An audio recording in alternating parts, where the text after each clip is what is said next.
I screamed so loud that my own voice echoed in my ears. The church hall was empty except for me, him, and the big wooden cross on the wall. His hands were heavy on my shoulders, pressing me down as he whispered, "This is God's will for you. Do not resist." My heart banged inside my chest like a drum. I wanted to run, but my legs would not move. The man I had trusted as a holy servant of God was now using that same name to break me. Tears ran down my face as I begged, "Please stop. This is not right." But he looked into my eyes with a cruel smile and said, "You will thank me later. God chooses who he wants." At that moment I knew faith had become a weapon in his hands, and I was the target. My innocence was being crushed, and I could feel a part of me dying inside. Then the church door creaked. Someone was coming in. My body froze. Would they see? Would they believe me? Or would they join him in saying it was God's plan? The door pushed open slowly. Cliffhanger. I was not always a girl filled with fear. My life had once been simple. I lived with my grandmother, the only person who truly cared for me. Her name was Margaret, and her wrinkled face carried both pain and kindness. She used to say, "Justice may walk slowly, but it always arrives."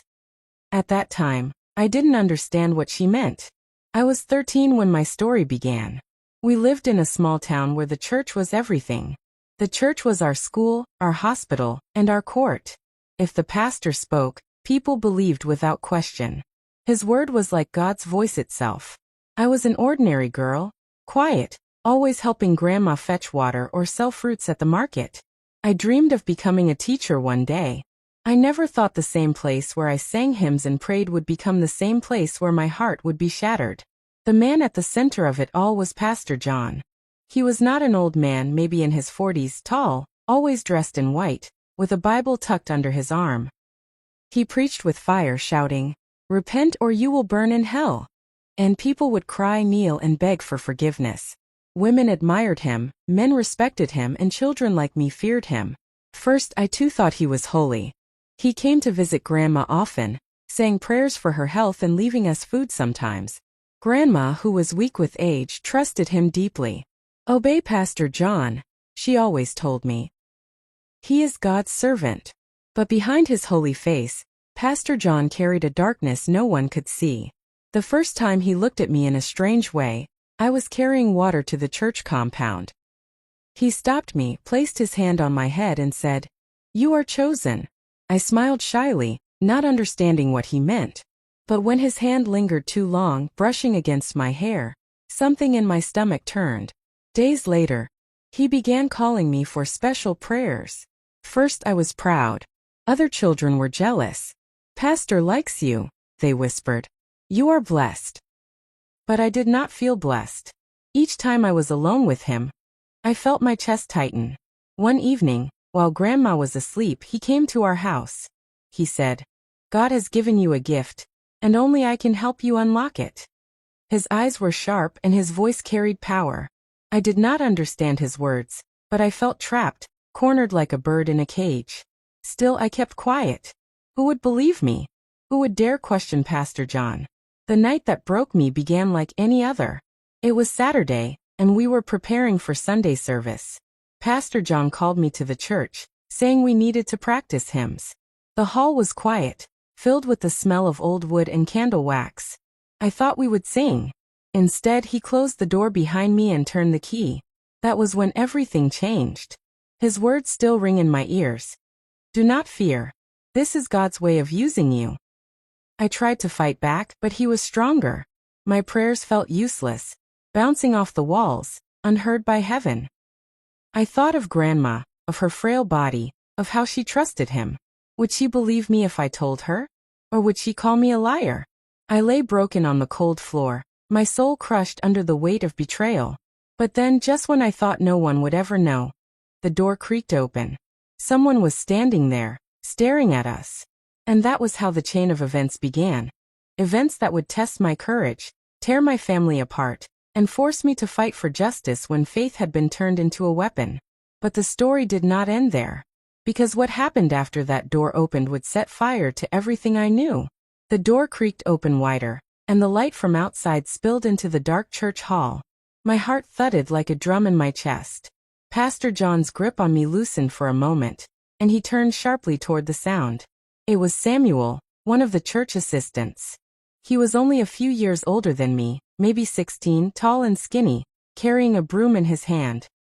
His eyes grew wide when he saw us, me trembling on the floor, Pastor John towering over me. The broom slipped from his hand and fell with a loud clatter. "What are you doing here?" Pastor John barked, his voice thundering. Samuel froze, his lips shaking as though words were trapped inside his mouth. He stammered, "I came to clean, Pastor." Before he could finish, Pastor John marched toward him, his face twisted with anger. "Get out, now. And don't you dare speak of what you think you saw. Do you hear me?" Samuel's eyes flicked to me, tears streaming down my cheeks. For a moment, our eyes locked. I silently begged him, "Please don't leave me." But Samuel was just a boy, and fear ruled him. He turned and ran out of the church, his footsteps echoing into the night. The heavy door slammed shut again, and I felt the world collapse around me. My only chance of rescue was gone. Pastor John turned back slowly, his face dark with rage. "You see what you've done?" he hissed. "You almost destroyed me with your little act. But remember, no one will believe you. Not even your grandmother. If you speak, you will be cursed." I trembled, the words stabbing me deeper than his hands ever could. Cursed. In our town, curses were not a joke. People believed them with their whole heart. And Pastor John knew it. He was using fear as his weapon. That night, when I stumbled back home, Grandma noticed my swollen eyes. "What happened, child?" she asked gently. But the words would not leave my mouth. I only shook my head and whispered, "Nothing, Grandma. I'm just tired." For weeks, I carried the secret like a stone in my chest. Each Sunday, I saw Pastor John standing at the pulpit, preaching loudly about holiness, while my stomach turned inside out. Samuel avoided my eyes every time we crossed paths. He swept the church floor quietly, as though nothing had happened, but I could see the guilt in his eyes. He had seen. He knew. One evening after service, Samuel found me alone near the well. He whispered quickly, I didn't tell anyone, but I know what he did to you." Tears filled my eyes again. "Then why won't you speak?" I asked bitterly. He shook his head. "He will destroy my family. My mother cleans his house. My father depends on him for work. If I talk, we will starve." I felt the ground slip under me. Pastor John's power was everywhere, stretching into every home, every stomach, every prayer. Speaking against him was like speaking against God himself. Still, something inside me began to grow, anger. Quiet at first like a spark. But it would not die. The next storm came faster than I expected. One Sunday, while everyone was singing hymns, Pastor John suddenly pointed at me in front of the whole congregation. "God has chosen this child," he declared. "She is blessed among us. She must spend more time in the Lord's house." People clapped. They smiled at me with admiration, but inside I felt trapped. It was not a blessing, it was a prison. That night he came again, whispering the same poisonous words. "Do not resist.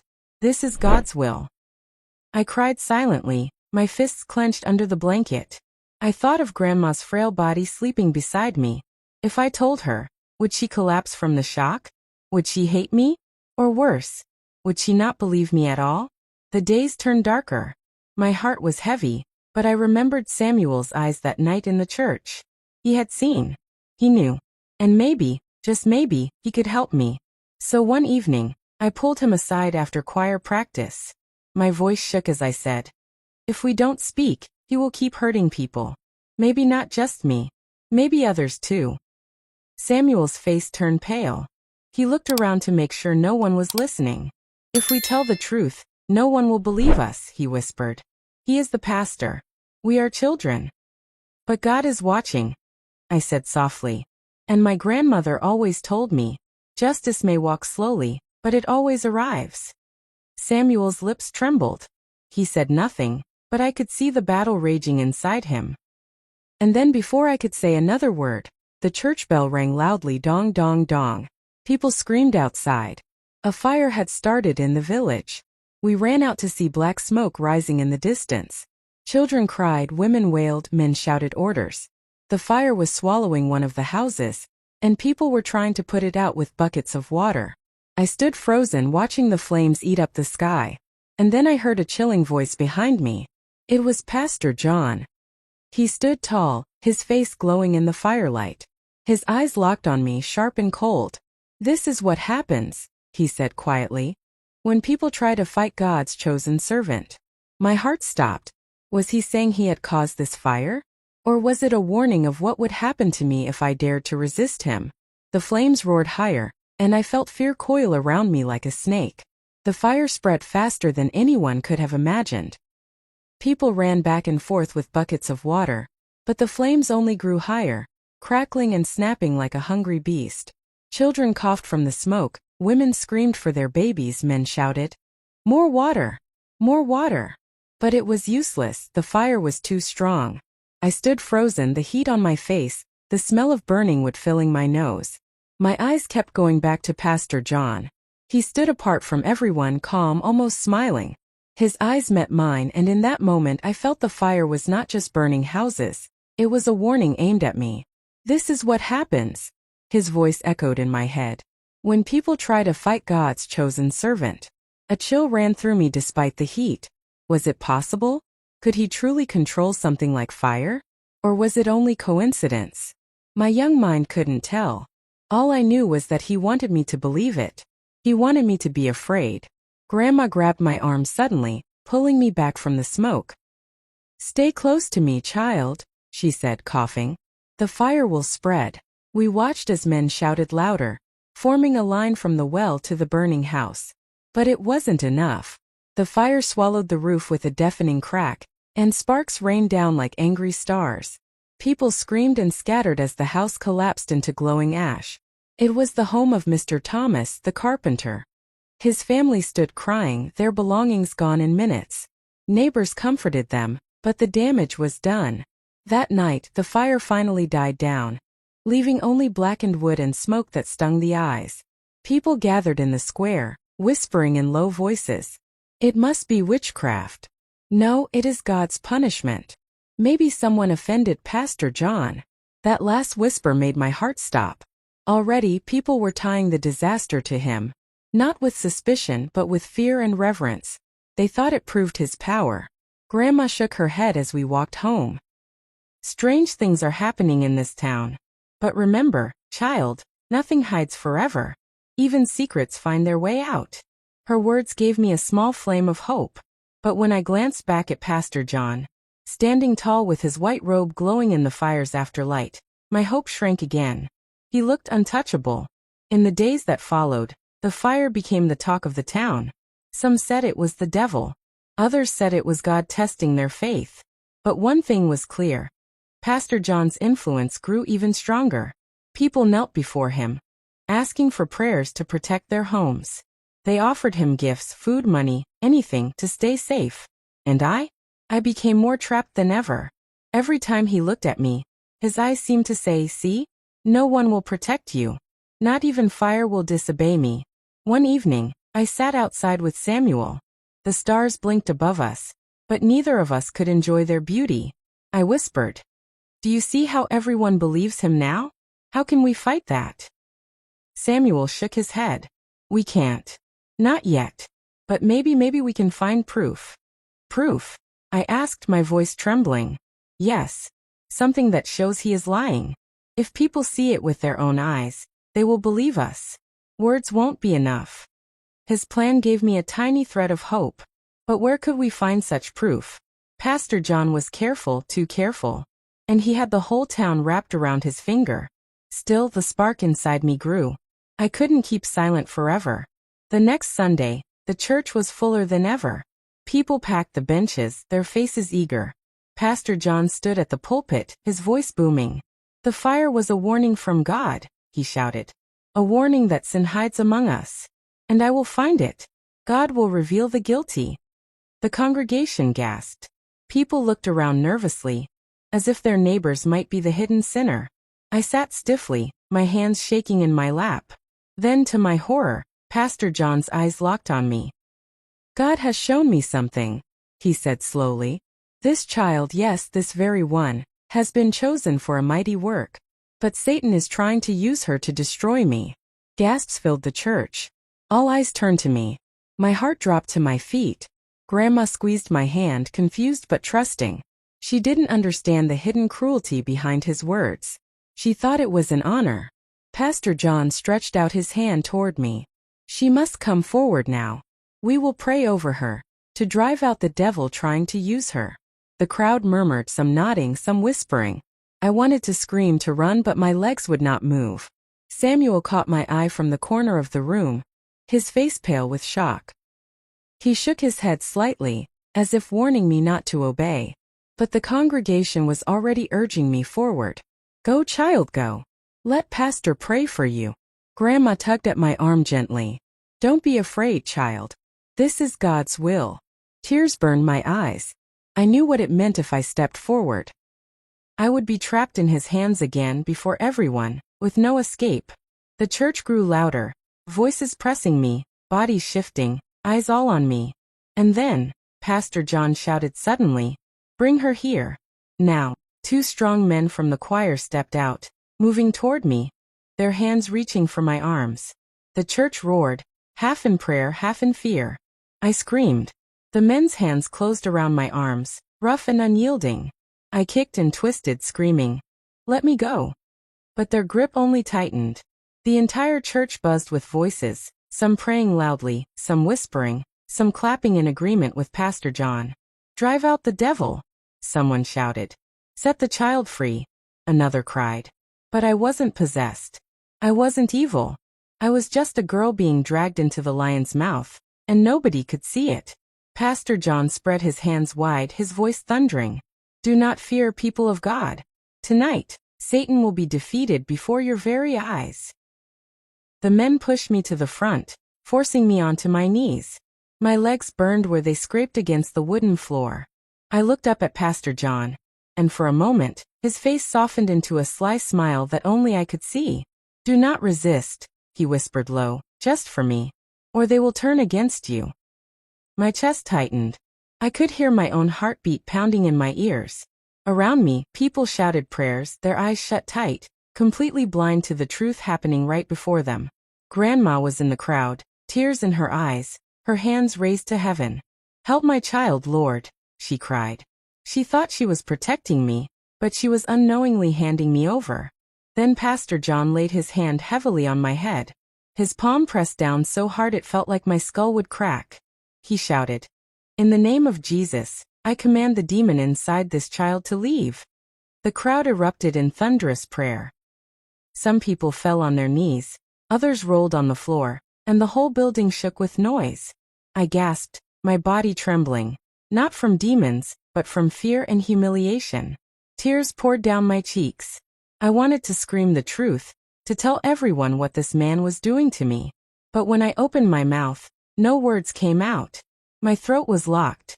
Grandma was in the crowd, tears in her eyes, her hands raised to heaven. "Help my child, Lord," she cried. She thought she was protecting me, but she was unknowingly handing me over. Then Pastor John laid his hand heavily on my head. His palm pressed down so hard it felt like my skull would crack. He shouted, "In the name of Jesus, I command the demon inside this child to leave." The crowd erupted in thunderous prayer. Some people fell on their knees, others rolled on the floor, and the whole building shook with noise.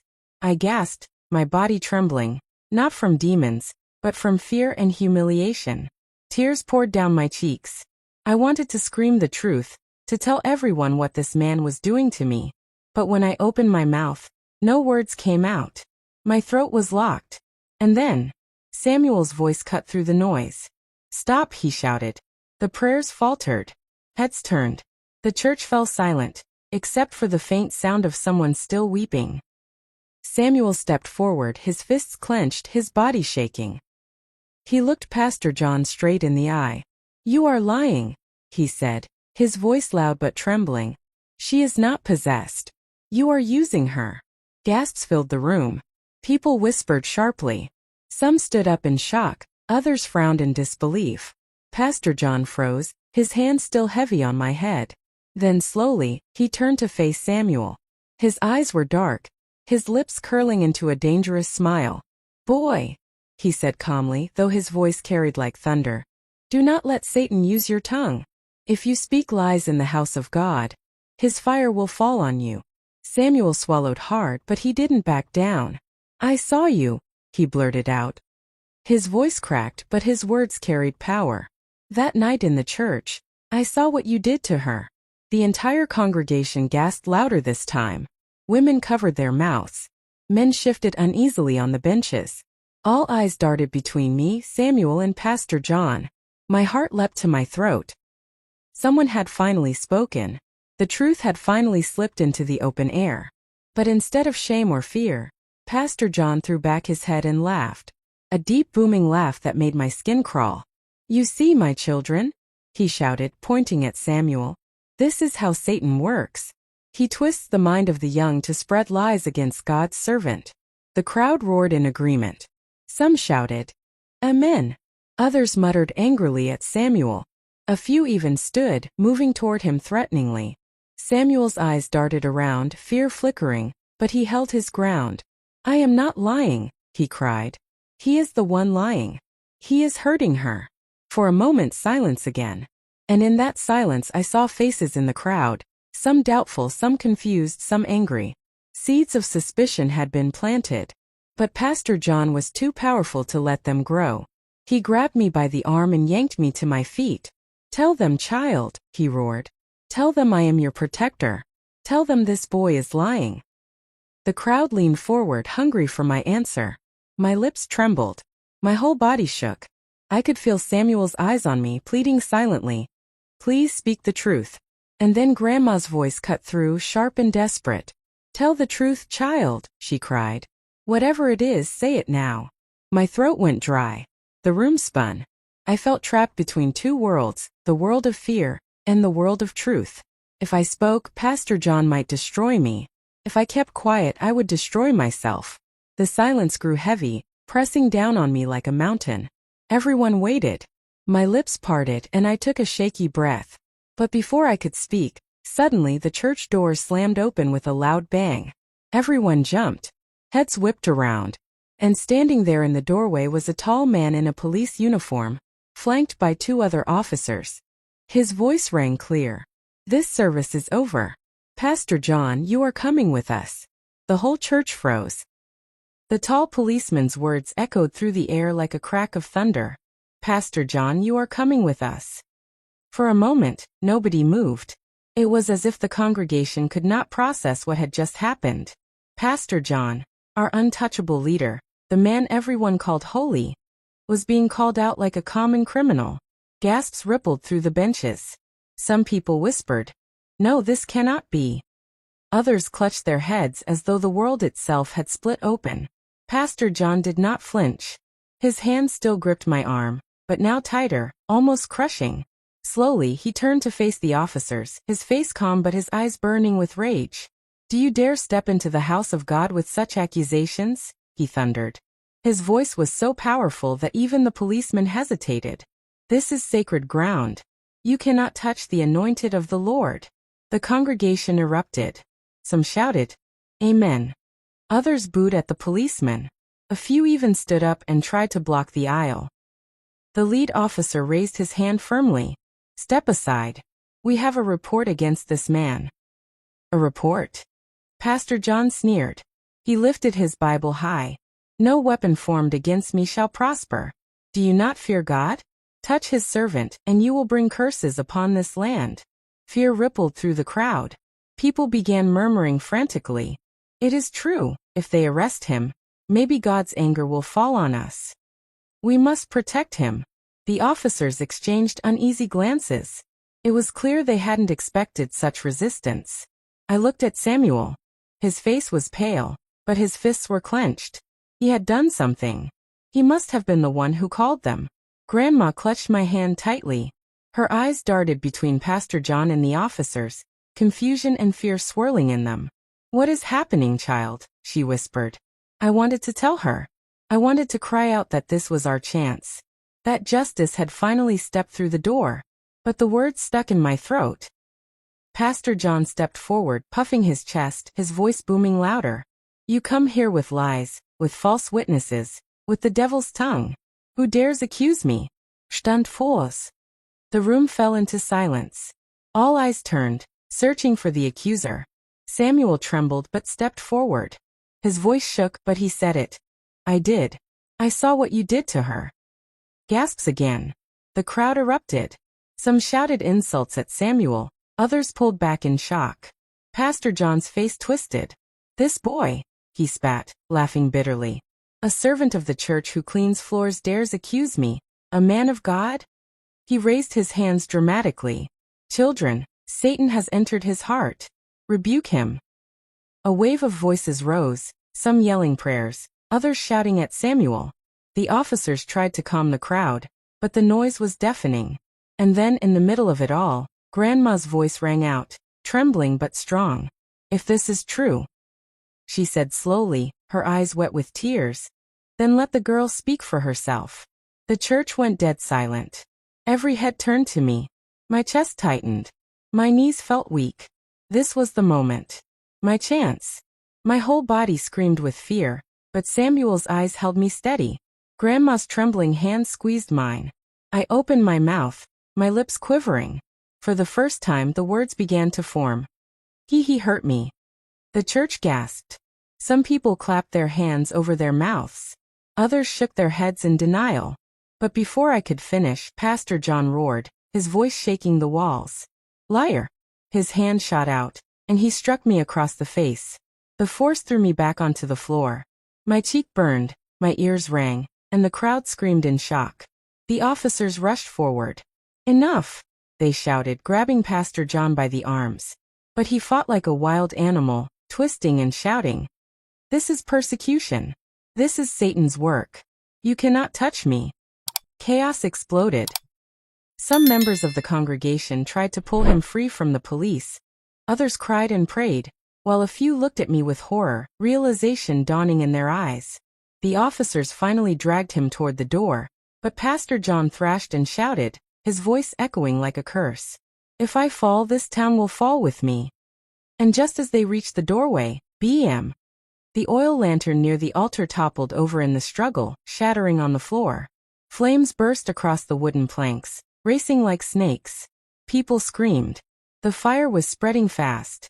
The fire spread like it had been waiting for that moment. Orange flames crawled across the wooden floorboards, licking at the benches, climbing toward the pulpit.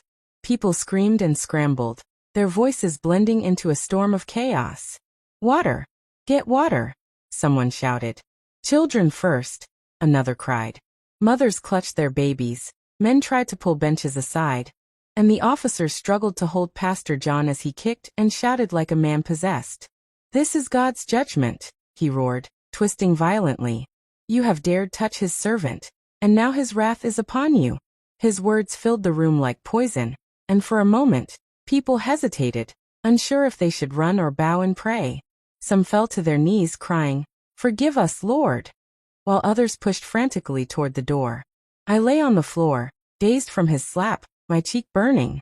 Smoke stung my eyes and filled my lungs. Samuel's hands pulled me up quickly. We have to get out, he shouted over the roar of flames. I stumbled to my feet, clutching his arm, my legs shaking. The church was turning into a furnace. Grandma was still inside, kneeling stubbornly, tears streaming down her wrinkled face. Lord, protect my child. Show us your truth, she prayed, her voice breaking. Grandma! I screamed, trying to pull her up, but she resisted, her eyes closed in desperate faith. Samuel grabbed her other arm. Please, Mama Margaret, we have to leave or we'll die. Finally, coughing from the smoke, Grandma allowed us to drag her toward the exit. All around us, people shoved and tripped, the fire chasing them like a predator. The wooden beams above creaked ominously, ready to fall. The officers finally forced Pastor John outside, but even as they dragged him through the doorway, he shouted curses. You will all regret this. This fire is only the beginning. Outside, the crowd swelled, watching in horror as the church burned. Flames shot through the roof, sparks flying into the night sky. The bell in the tower groaned loudly, then crashed down in a shower of sparks. People wailed, holding their heads. I stood gasping for air, My body shaking, my mind spinning. Was this really happening? Our church, the place we thought holy, was collapsing in fire. Some villagers whispered in fear. It's true, he is a man of God. This is a sign. Others muttered. No, maybe it's punishment for something hidden. Confusion spread like the smoke itself, choking the truth before it could breathe. Samuel's voice cut through my dizziness. This is our chance, he whispered fiercely. The fire will not hide the truth. People saw what happened. You must speak now. I looked around. Faces turned toward me, frightened and searching. Grandma held my hand tightly, her eyes wet with both fear and love. Child, she said softly. If you know something, do not hide it anymore. Secrets burn too, just like this fire. Tears blurred my vision. My heart hammered inside me. This was the moment again. If I spoke, maybe the spell Pastor John had over everyone would break. If I stayed silent, he would remain untouchable. The officers, still holding him, looked at me directly. Girl, one of them said firmly. If you have something to say, speak now. The crowd hushed. The only sound was the roaring fire behind us. My lips trembled. The words sat heavy in my chest, fighting to come out. I started, my voice breaking. He hurt me. Gasps tore through the crowd. Some women covered their mouths. Men frowned deeply. Whispers rose and spread like waves. Pastor John threw his head back and laughed bitterly. Lies. Lies from the devil, he shouted, trying to wrench free from the policeman. This child is bewitched. She has been sent to destroy me. But this time, something was different. The crowd did not echo him with their usual blind amen. Some looked at him with doubt. Some looked at me with sympathy. The fire had shaken them. Samuel's courage had planted seeds. And my words, though small, had cracked the wall of silence. Grandma stepped forward suddenly, her voice quivering but loud. I believe her. The crowd gasped again. Everyone respected Margaret, the woman who had lived long, who spoke little but carried wisdom. Her words hit like a hammer. I have raised this child, she continued. She has never lied to me. If she says he hurt her, then he did. And if you refuse to believe, then shame will fall on this village. A murmur of unrest spread. Some nodded in agreement. Others still shook their heads, clinging to their fear of Pastor John's power. The lead officer seized the moment. Pastor John, you are under arrest for abuse and assault. You will answer to the law. No. Pastor John bellowed, thrashing wildly. You cannot cage the servant of God. The policeman struggled to hold him as he kicked and shouted. And then suddenly, one of his loyal followers, a strong man from the choir, charged forward and punched one of the officers. The crowd erupted. Chaos exploded again. Men shouted, women screamed, and a group of Pastor John's loyalists rushed at the police, trying to free him. The officers drew their batons, struggling to hold the line, but the crowd was splitting in two. Those who still believed in him and those who were beginning to doubt. Samuel pulled me and Grandma back quickly. Stay behind me, he cried. I clutched Grandma's arm, my whole body trembling. My words had been spoken, but now it seemed the village itself was tearing apart because of them. And just as the fight raged, Pastor John's voice thundered above it all, raw and terrifying. If I fall, I will take this entire town down with me. The churchyard was chaos. Shouts, screams, and the crack of batons against fists filled the night. Smoke from the burning church swirled above us, mixing with the dust kicked up by frantic feet. Pastor John's loyalists surged forward, trying to pry him from the policeman's grip. One of them shouted, "You will not take our pastor." Another swung a stick at an officer, missing narrowly. The officers fought back, their batons flashing, but they were outnumbered. The crowd was too wild, too divided. Half defending Pastor John with blind devotion, half screaming for the madness to end. I clutched Grandma's arm, pulling her behind a fallen bench. Samuel crouched in front of us, his skinny body tense, trying to shield us. My heart pounded as I watched men I'd known all my life turn violent. Their eyes blazing with something that looked like faith, but felt like madness. Pastor John, even while restrained, still roared like a lion. Do you see? This is proof. The devil has entered our village. And these policemen are his demons. His voice cut through the smoke and noise like a blade. People froze, torn between fear of him and the law standing before them. I wanted to scream, to tell them the truth again, but my voice drowned in the chaos. No one would hear me now. Grandma's hand trembled in mine. She whispered, "Child, we must survive this night. Justice cannot come if you are gone." Her words steadied me just a little. I pressed my cheek against her shoulder, trying to block out the violence around us. Suddenly, crack! A stone flew through the air and struck one of the officers on the head. He stumbled, blood running down his face. The crowd roared, some in triumph, others in horror. The lead officer shouted, "Enough! Fire a warning shot." One of the policemen lifted his rifle into the air. Bang! The sound split the night. Everyone froze. The gunshot echoed off the burning walls of the church. Children screamed and clung to their mothers. Even Pastor John fell silent for a moment, his chest heaving. "Back!" the officer barked. "Anyone who interferes again will be arrested." Fear rippled through the mob. Some men stepped back. Women began pulling their husbands away. The madness simmered, but it did not die. The fire crackled behind us, casting shadows that made the whole scene look like hell itself. Samuel's eyes darted to me. "This won't hold," he whispered. "They'll fight again. We have to get you somewhere safe." I shook my head. "No. If I run, it will look like I am guilty. I have to stay." Even as I said it, my body shook with terror. I didn't feel brave. I felt like a tiny bird caught in the storm. But something deeper inside me refused to give way. Then, as if the night hadn't carried enough terror already, a voice rose from the far end of the crowd. It was Mrs. Peters, an older woman who had always been one of Pastor John's most loyal followers. She pushed through the people, her face wild, her hands raised. "Do not touch him," she screamed. "If you arrest him, blood will flow in this village." She pointed at me, her finger trembling. "This girl is lying. I have seen her with my own eyes. She tempts holy men. She is cursed." The crowd gasped again. Some nodded, believing her instantly. Others shook their heads, whispering in doubt. Her words pierced me like knives. My knees buckled, and Samuel caught me before I fell. My voice cracked as I whispered, "Why do they hate me so much?" Grandma pulled me close, her voice steady though her body shook. "Because truth is heavy, child. And some hearts are too weak to carry it." The lead officer ignored Mrs. Peters and motioned to his men. "Take Pastor John away now, before this turns into bloodshed." The policemen tightened their grip on him, dragging him toward the waiting truck at the edge of the road. He fought like a madman, spitting curses, his eyes burning holes into me. "You," he shouted, his voice hoarse but strong.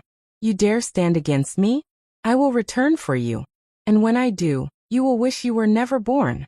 My stomach twisted. His voice sounded less like a man's and more like a beast's. The crowd roared, some in despair, some in relief, some in anger. The officers shoved him into the truck. He pounded on the metal bars, his face pressed against them. His eyes locked on mine until the vehicle roared to life. For a brief, trembling moment, I thought it was over. That maybe the nightmare was finally ending. The villagers dispersed slowly, whispers chasing them into the night. The fire from the church burned low, reduced to black smoke and glowing embers. Grandma stroked my hair softly. "It is finished, child," she whispered. "The storm has passed." But as I leaned against her, exhausted and broken, Samuel's face remained tense. He shook his head, his eyes still fixed on the road where the police truck had disappeared. "No," he muttered. "This is not the end. Men like him don't fall quietly."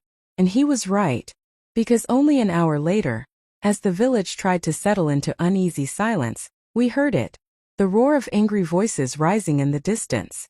Dozens of them, maybe more. A mob was coming. The night was heavy, the air thick with smoke from the ruins of the church. Villagers who had gone home sat nervously in their huts, whispering about what had happened. But then, like thunder rolling across the hills, the sound of shouting began to rise. Samuel stiffened. "They're coming," he said. And he was right. Down the dusty road torchlights appeared, bobbing like angry fireflies in the dark. Voices carried through the night, angry chants, cries for vengeance. The mob was marching toward us. I clung to Grandma's arm. My legs trembled so hard I thought they would give way. Samuel pulled us into the shadow of a wall, his jaw clenched tight. The mob burst into the village square. Men, women, even youths, faces twisted with rage, fists gripping sticks, stones, and torches. At their front was Mrs. Peters, her eyes burning like a zealot's. "They have stolen our pastor," she screamed. "They have mocked God. Tonight we take back his honor." The crowd roared in agreement. My heart sank. I could almost feel their hatred aimed straight at me, sharp and unforgiving. The lead officer, who had remained behind with a few men, stepped forward bravely. "Go home," he shouted. "The law has taken Pastor John. He will answer for his crimes in court." But his words were drowned by the mob's anger. Stones flew through the air, striking the officers' shields. Torches waved high, their flames casting monstrous shadows on the mud walls of the huts. Mrs. Peters' voice rang out again, cutting through the madness. She pointed straight at me. "There she is. The girl who brought this curse upon us. She must pay with her blood." The crowd surged forward. Samuel grabbed my hand and pulled me back. Grandma's frail legs stumbled as we tried to retreat, but Samuel's determination held us together. The officers formed a line, raising their batons to block the mob. "Stand down," the officer barked. "Anyone who crosses this line will be arrested." But the mob was beyond reason. Their fury was not about truth. It was about blind loyalty, fear, and manipulation. They lunged forward, striking against the policemen, who fought back with desperation. One man broke through the line and charged toward me. His eyes were wild, his torch blazing. I froze.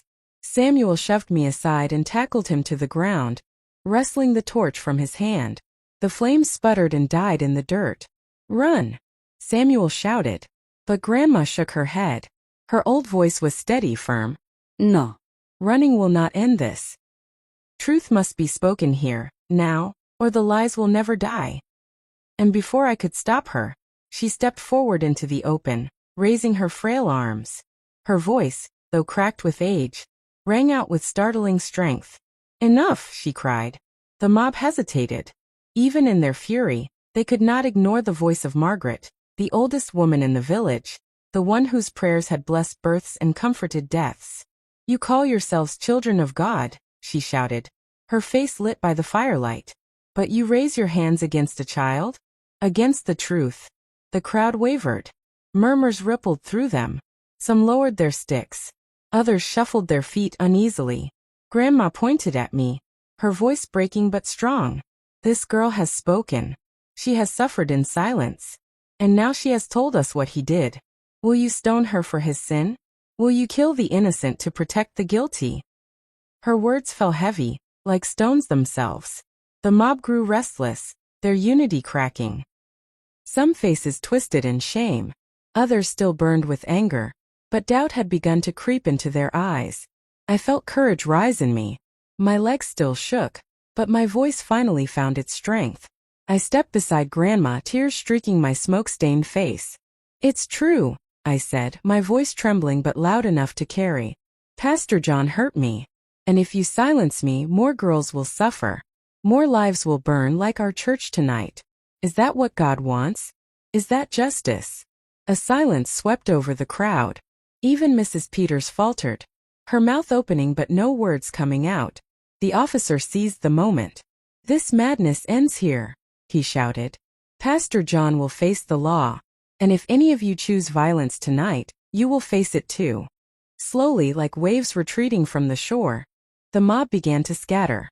Torches dropped to the ground. Sticks were abandoned. Some people wept quietly. Others walked away with bowed heads, the fight gone from them. Mrs. Peters stood trembling, her face pale. For the first time she looked uncertain. Then she turned and melted into the crowd, her voice gone. The square grew quiet again, except for the crackle of dying flames and the labored breaths of those who had stood against the mob. I fell to my knees, sobbing with exhaustion. Samuel knelt beside me, holding my shoulders tightly. Grandma laid her trembling hands on my head, whispering, "You are safe, child. You are safe." The officer approached, his face softer now. "You were brave," he said. Your voice may have saved this village tonight. But I shook my head, wiping my tears. It wasn't just me. It was Grandma.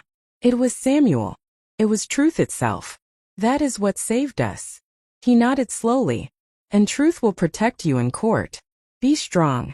Justice is not finished yet, but it has begun.